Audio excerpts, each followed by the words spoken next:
and welcome to another episode of What's Up with Mr. Beck. Are you ready to be awesome? Because I am. I brought the awesome. So today's show, let's hit it. I want to start off by saying it's Wednesday, May 20th, 2020. That's a lot of 20s in one sentence. May 20th, 2020. Okay, I will be calling my homeroom this week in chunks. I haven't called you guys in a while. I was like thinking about it last night when I was trying to sleep. Like, I feel like I haven't heard from these kids in a while. So I'm going to be calling my homeroom kids up, seeing how you're doing, catching up a little bit. Be ready for that.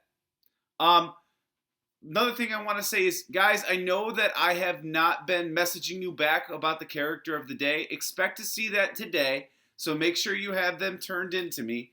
I've been a little busy with what's going on with my daughter and stuff like that, so just thank you for your patience. Thank you for your understanding. I'm getting on it today. I will have a chunk of the tests graded. I don't want to say that they're all going to be graded by the end of the night, but I'm going to try. Okay, so that's what I have to say to you. Project's coming. I've created the teams. I have not invited you to it yet. I have made my rubric. Mr. Kemp's got his rubric. Ms. Tucker's got her rubric. I got a visual presentation rubric together. It's all coming together, and it's coming to you soon. So be ready. I picked your planet. I know what planet you have, but I'm not telling you yet. Okay, so good news. Tell me something good. Tell me something good. And I got Shane. He got to help his grandpa. Whoop, whoop. Check out this video. Shane in his glory.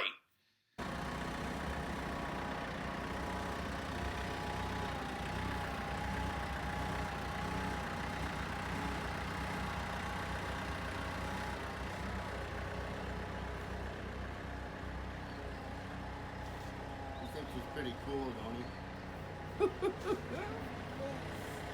Send a picture of him to his mother. I'm gonna.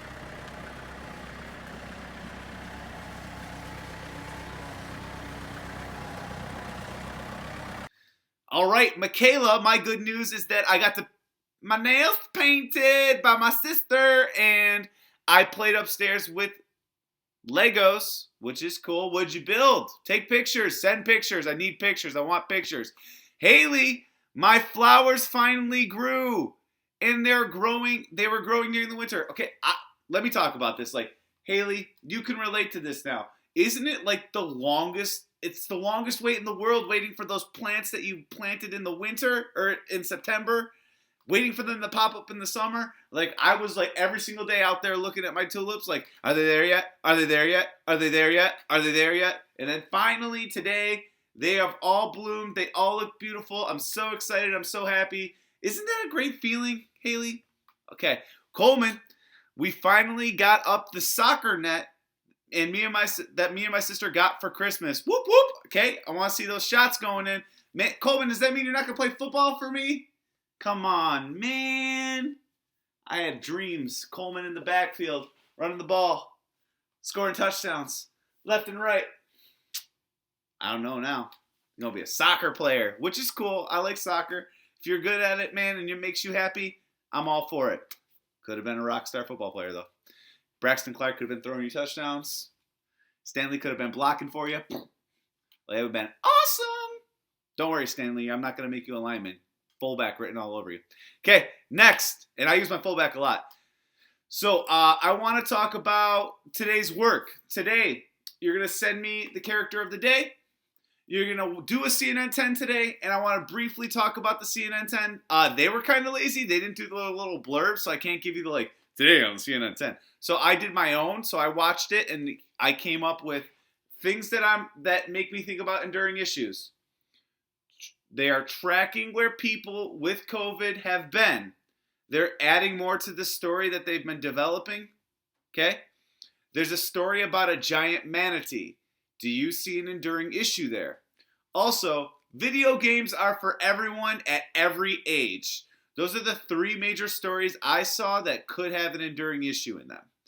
Okay, so after the CNN 10, then you have today's lesson. Today we're learning about the inner planets. Guys, I highly recommend paying very close attention to the inner planets, especially if you get assigned an inner planet. There's a lot of information that'll make your project easier. here to pull out nuggets. Now, I'm not saying that like the information I'm giving you is you don't need to do any more research. You're going to want to do more research to make sure you have specific details about your planet. But there's a lot of like, you can start here, right? You're going to learn about the inner planets. If you get assigned an inner planet, come back to this video. Okay? So here's today's lesson. Hit it, Mr. Beck! Welcome to lesson 2, inner planets. We will be having true and false questions again, guys. I did put them right next to the information that you need to know to answer the question. You're welcome. Inner planets. The 8 planets of our solar system are organized into planets and inner planets and outer planets. The inner planets are the first 4 planets from the Sun: Mercury, Venus, Earth, and Mars. They are rocky planets. An asteroid belt divides the inner planets from the outer planets. We talked about the asteroid belt a little bit yesterday. First planet in our solar system is Mercury. Mercury is the planet closest to the Sun. It has a very weak atmosphere, which means it has very little air. There is no clean water on Mercury. It has many deep scars on its surface from huge meteorites that crashed into it more than 3 billion years ago. On Mercury, the days are very hot and the nights are very cold. Mercury has no moons. Scientists do not think there could be life on Mercury. Sad face. So that brings us to our first true and false question. Here's my statement. Mercury has enough air and water to support life. Now, if you were listening, you know the answer to this. Venus. Venus is the second planet from the Sun, and it is the brightest planet. You cannot live on Venus because there is a layer of thick yellowish clouds around it. These are not like the clouds we have on Earth. They are poisonous clouds made of sulfuric acid. Both days and nights are very hot on Venus, and it is very windy there. There does not seem to be any water on Venus. Nothing lives on Venus. Venus has no moons.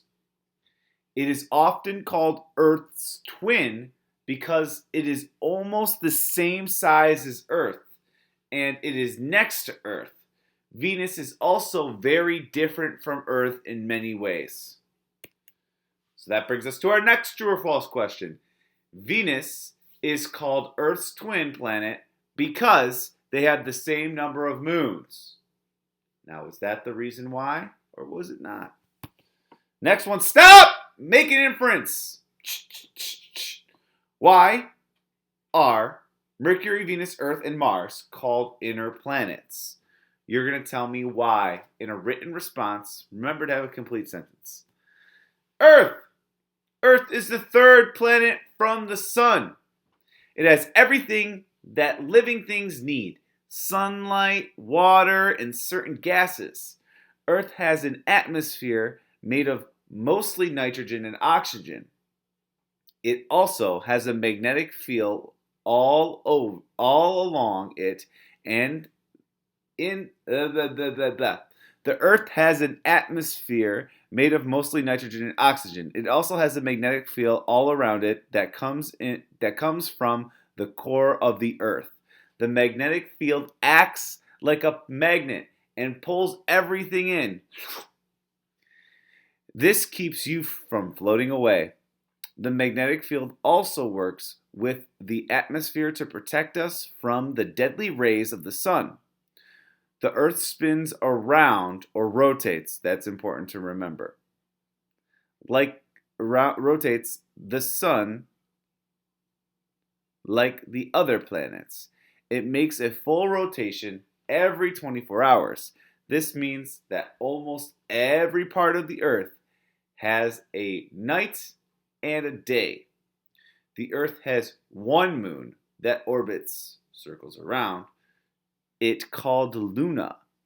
Earth supports many different life forms like humans, animals, plants, and bacteria. So, the Earth rotates while it orbits the sun. Does that sound true? rotates while it orbits the sun. I would go back in here and try to find those words. Mars! Mars is the fourth planet from the sun. It has nights and days much like Earth. It also has clouds, fog, volcanoes, and canyons like Earth. Mars is often called the red planet because it's red soil. Mars has sand dunes, boulders, and rocks. Mars also has many craters. Scientists think there used to be large, deep lakes on Mars, but there is no liquid water there now. Mars has two tiny moons orbiting it. There is a possibility that there might be life on Mars. So that goes to our next question. Mars is called the red planet because of the glare from the sun. True or false? Another one. Mars has more things in common with Earth than Venus does. True or false? Another one. Scientists think there was probably water on Mars long ago. True or false?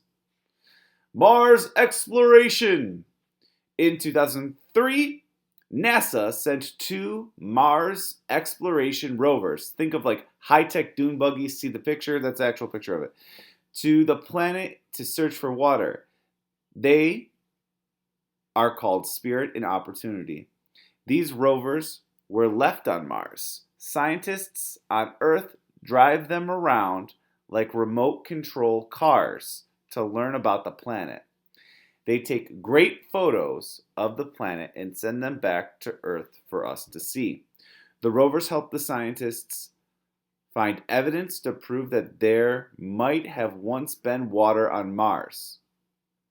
There are channels all over Mars that look like they could be dried up riverbeds. The only water present today is frozen in polar ice caps on Mars. Next question.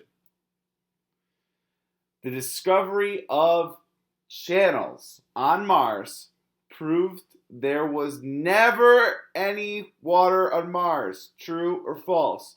The discovery of channels on Mars proved there was never any water on Mars. Did we ever say never? And the next one. Astronauts explored Mars by driving around in rovers. Did they drive around in rovers? Or did they use remote control cars? You tell me. But could we live there? With no water on Mars, very cold temperatures, and severe dust storms, it would be very difficult for humans to live there.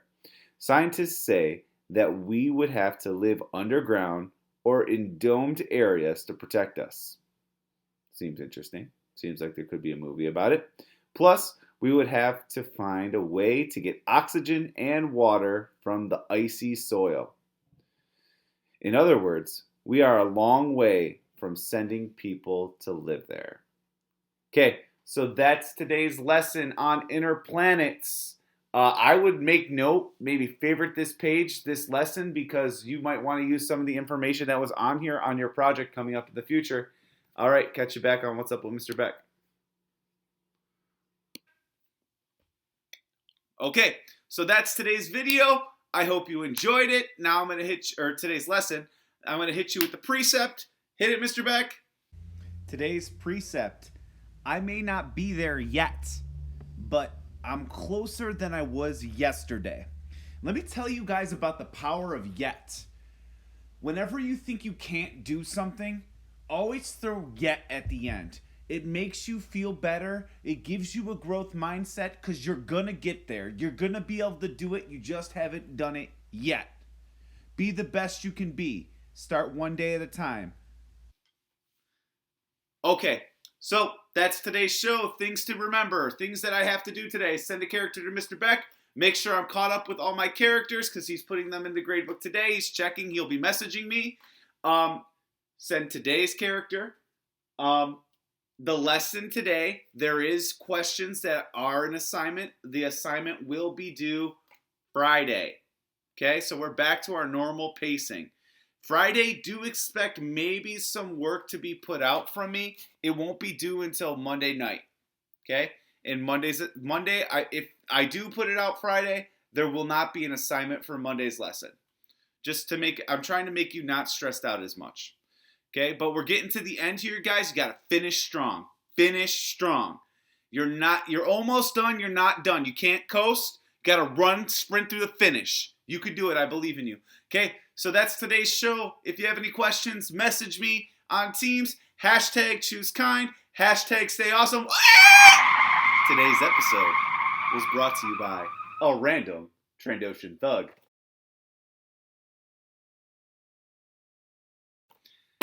As always, #ChooseKind. #StayAwesome. Mr. Beck out. Emma, I hope you feel better.